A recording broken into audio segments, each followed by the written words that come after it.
How did Mexican Americans contribute to the war effort during World War I? Thousands of Mexican Americans abandoned their rural agricultural lives and migrated to industrial centers to work in the defense industry. How did Mexican Americans face discrimination and challenges while serving in the military during World War I? Approximately 500,000 Mexican Americans served in the armed forces during World War II.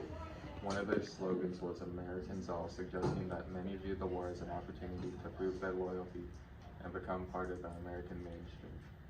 Many soldiers would argue, why fight for America when you haven't been treated as an American? How did the wartime experience impact Mexican American communities and families? Many Mexican American men enlisted in the military during wartime, leaving behind their families and communities. But this loss of labor in the workforce often resulted in economic hardship for those left behind, as well as those who returned from combat with physical or psychological injuries that impacted their ability to work. Mexican Americans faced discrimination both at home and in the military during wartime. Many experienced racism and segregation within the military, being assigned to segregated units of denied promotions and opportunities based on their ethnicity. This discrimination also extended to their families and communities who faced hostility and prejudice as a result of their Mexican heritage. After the war, many Mexican American veterans faced challenges reintegrating into society, finding employment, and accessing healthcare and other benefits. The impact of wartime experiences, such as combat trauma and exposure to violence, also had long-lasting effects on veterans and their families, contributing to higher rates of mental health issues, substance abuse, and domestic violence within Mexican American communities. Were there any prominent Mexican American figures who made significant contributions during World War II?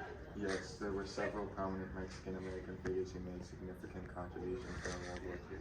Some of those include Macario Garcia, who was recognized for his actions in the Philippines, where he single-handedly disabled several enemy positions and killed numerous Japanese soldiers.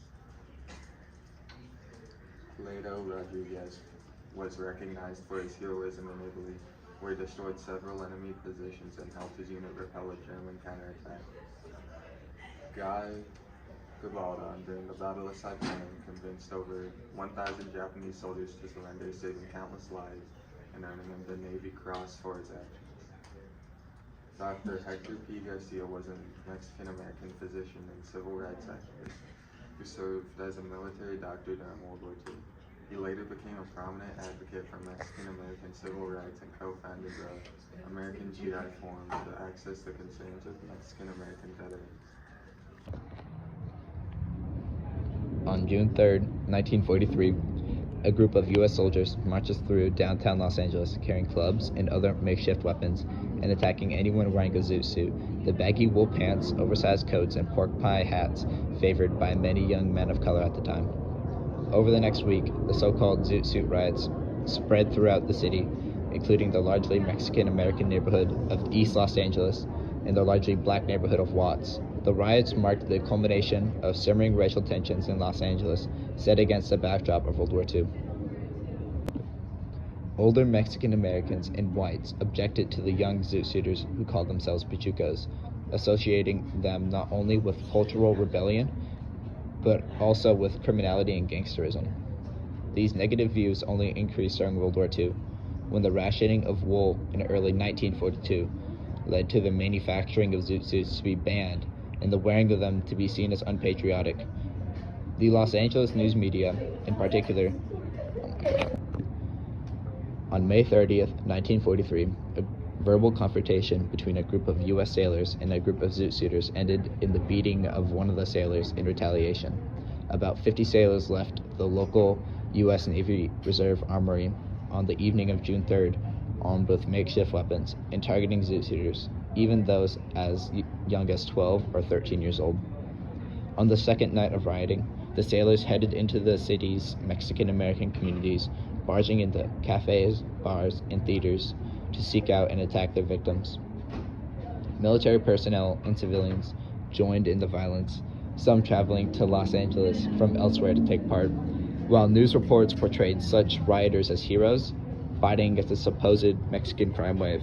Many of their attacks were clearly racist in nature, targeting Latinos, African Americans, and other minorities, even when they weren't wearing zoot suits. Meanwhile, police arrested hundreds of young Mexican Americans, many of whom had been attacked themselves, compared with comparatively few soldiers or civilians involved in the rioting. The Zoot Suit riots finally died down after June 8th, when military officials banned all military personnel from Los Angeles and called on military police to patrol the city. The LA City Council subsequently passed a resolution prohibiting the wearing of zoot suits on city streets. No one was killed during the Zoot Suit riots, though many people were injured. In the aftermath, Governor Earl Warren tasked an independent citizens committee with investigating the riots and determining their cause. Though several factors were involved, the committee concluded that racism was the central cause, exacerbated by inflammatory, biased media coverage and an uneven response by the Los Angeles Police Department.